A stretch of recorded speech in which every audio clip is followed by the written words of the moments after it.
Have you ever met someone so powerful, so convinced of their own authority, that they think they can control everything?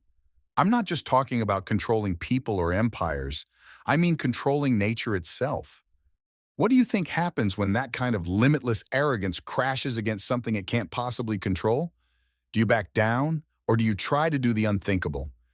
Well, let me tell you the story of the Persian king of kings, Xerxes the Great. He's a man whose name became legendary for one unbelievable act, ordering his soldiers to whip the sea as if it were a disobedient slave. So where does our story begin? Let's travel back to 486 BC as a man named Xerxes I takes the throne of the Achaemenid Empire. Now, you have to understand, this wasn't just some kingdom, it was the largest empire the world had ever seen. It was this sprawling collection of cultures stretching from modern-day Pakistan to the edges of Europe, and they all answered to one man, the Shahanshah, the King of Kings. But along with this incredible power, Xerxes inherited some unfinished business from his father, Darius the Great, a deep wound to the pride of the entire Persian Empire. How are you there? I am Czar. We uncover the truth from our history. If you are passionate about it, have a look at our series of French, Byzantine, and Persian Empire and playlist. We love your support in improving our service by subscribing, sharing, liking, and leaving special comments to keep us going and serve you better. You see, about 10 years earlier, Darius had tried to punish a few rebellious Greek city-states, especially Athens, for backing a revolt against his rule. He sent an army to crush them, but at Marathon, a much smaller Athenian force won a shocking victory. For a global superpower like Persia, this wasn't just a military defeat, it was a profound humiliation. Darius swore he'd get his revenge, but he died before he had the chance. So now, that task fell to Xerxes. Our main source for this story, the Greek historian Herodotus, tells us that Xerxes was initially hesitant to invade Greece. He had his own problems to deal with, like crushing revolts in Egypt and Babylon, to make sure his new throne was secure. But his cousin, a very charismatic general named Mardonius, wouldn't let it go. He relentlessly pushed Xerxes, framing the invasion as a glorious quest to avenge Persia's honor and expand the empire even further. Between Mardonius's influence and his own ambition, Xerxes finally committed. For the next 4 years, the entire empire mobilized for a single goal, the total subjugation of Greece. This was going to be one of the largest invasion forces ever put together. Herodotus, known for a bit of dramatic flair, claimed the army had millions of soldiers, a claim modern historians consider an exaggeration. But even the more realistic estimates are staggering, putting Xerxes' force somewhere between 100,000 and 300,000 men, with a fleet of over 700 ships. This wasn't just an army, it was a moving nation. They stockpiled supplies for years and even dug a massive canal through the Mount Athos Peninsula just to avoid a dangerous coastline that had wrecked a fleet years earlier. This was no longer just about punishment. This was about total conquest. So, dear fellows, Xerxes has this colossal army, but he faces a huge logistical problem, the Hellespont. Today we call it the Dardanelles. It's a narrow, unpredictable strait of water that separates Asia from Europe. How do you get an army that big across it? Ferrying them was impossible. Xerxes' solution was as bold and ambitious as his invasion plan. He would build 2 massive floating bridges right across the strait. It was an incredible feat of engineering. Hundreds of warships were lashed together side by side, acting as pontoons. They anchored them with enormous cables of flax and papyrus, and then laid wooden planks across them to create a road. To make sure the cavalry horses wouldn't panic at the sight of the water, they even built high screens on either side. Finally, the bridges were finished. The path to Europe was wide open. But just as Xerxes' army was arriving, a violent storm tore down the strait and smashed the bridges to pieces. In just a few hours, this magnificent creation was nothing but a tangled wreck. For any normal leader, this would have been a devastating setback. But Xerxes wasn't a normal leader. He saw himself as a divine instrument of the gods. To him, the storm wasn't just a bit of bad luck. It was a personal act of defiance. The Hellespont hadn't just been stormy. It had personally wronged him. His reaction was pure cold fury. First, the engineers who built the bridges were immediately beheaded. But that wasn't enough. In Xerxes' mind, the real culprit was the sea itself, and it had to be punished. What happened next is one of the strangest and most telling episodes in all of ancient history. It was an act of hubris so extreme that it has echoed for thousands of years. Standing on the shore, Xerxes pronounced his sentence upon the water. According to the famous account from Herodotus, Xerxes ordered the Hellespont to be whipped 300 times with scourges.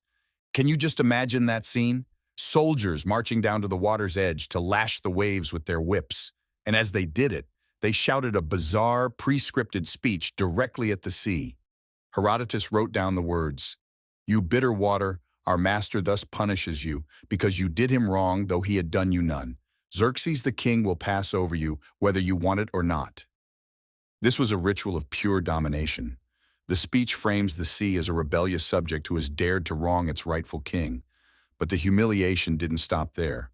Xerxes also had a pair of iron fetters, the chains you'd use on a prisoner, thrown into the strait to symbolically enslave the water.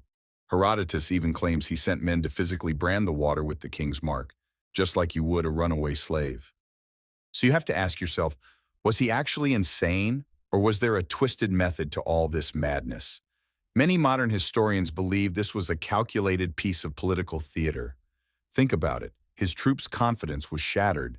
By punishing the sea, Xerxes was sending a very clear message. Asterisk. My power is so immense that even nature itself must obey me. If I can whip the ocean into submission, what chance do our mortal enemies possibly have? It was a brutal, shocking, but incredibly effective piece of propaganda to restore order and demonstrate a power that was almost divine. Dear fellows, let us analyze the aftermath and invasion. With the sea now punished, Xerxes ordered the bridges to be rebuilt. This time they constructed a stronger, more resilient crossing. For 7 straight days and 7 nights, the Persian army streamed across the Hellespont into Europe.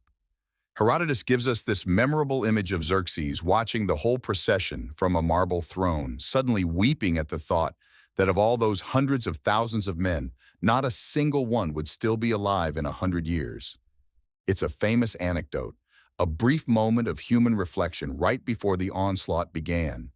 Initially, the invasion was a juggernaut. The northern Greek city-states quickly surrendered, but resistance was coming. At a narrow mountain pass called Thermopylae, a small Greek force led by the Spartan king Leonidas and his 300 bodyguards made their legendary stand, holding back the entire Persian army for 3 long days. Although Xerxes eventually broke through, it was a costly and frustrating victory. He then marched on Athens, the original target of this whole war. He found the city mostly evacuated, so he ordered it to be plundered and burned to the ground. From his perspective, justice had been served, and his father's honor was avenged. He now controlled a large part of central Greece, and his campaign appeared to be a massive success. But as he looked out towards the nearby island of Salamis, where the combined Greek fleet had gathered, he was about to learn that the will of free people can be just as unpredictable and uncontrollable as the sea itself. How was the downfall and legacy of Xerxes won? Let us dig deep. With Athens now a smoldering ruin, Xerxes needed just one final victory to completely crush Greek resistance, destroying their navy at Salamis. The Athenian general Themistocles sent a trick message, luring Xerxes into ordering his massive fleet into the narrow straits. Xerxes was confident his superior numbers would guarantee an easy win. It was a fatal mistake. In those cramped waters, the Persian fleet's greatest advantage, its size, became its greatest weakness. The larger, less agile ships couldn't maneuver, and they became entangled with each other, while the smaller, nimbler Greek triremes rammed and sank them one after another. And who was watching this whole disaster unfold? Xerxes, sitting on his throne on the shore, was witnessing the destruction of his supposedly invincible navy. The defeat at the Battle of Salamis in 480 BC was the turning point of the entire war. According to Herodotus, Xerxes was suddenly terrified. He feared the Greeks would sail north and destroy his bridges over the Hellespont, trapping him in Europe. The same man who had whipped the sea was now in a full-blown panic. Leaving his general Mardonius behind to continue the fight, Xerxes fled back to Asia. The very next year, the remaining Persian army was crushed at the Battle of Plataea, and the invasion was officially over. Greece was free. Xerxes returned to Persia, with his grand ambition ending in a humiliation far worse than the one he had tried to avenge. While the Persian Empire remained a major power for another century, the failure in Greece was a massive blow to its prestige. So what did he do? He spent the rest of his reign on enormous building projects, expanding the grand palaces at Persepolis. You could argue he was trying to build a legacy in stone that might overshadow his military failure. These projects, funded by heavy taxes, may have strained the empire's treasury and stirred up resentment. In 465 BC, the god king met a very human end. The ancient sources conflict on the exact details, but it's clear he was assassinated in a palace coup, likely organized by Artabanus, the commander of his own royal bodyguard. The man who commanded the sea was murdered in his own bedroom. In the end, it was Xerxes' act on the shores of the Hellespont that truly cemented his legacy, at least in the Western world.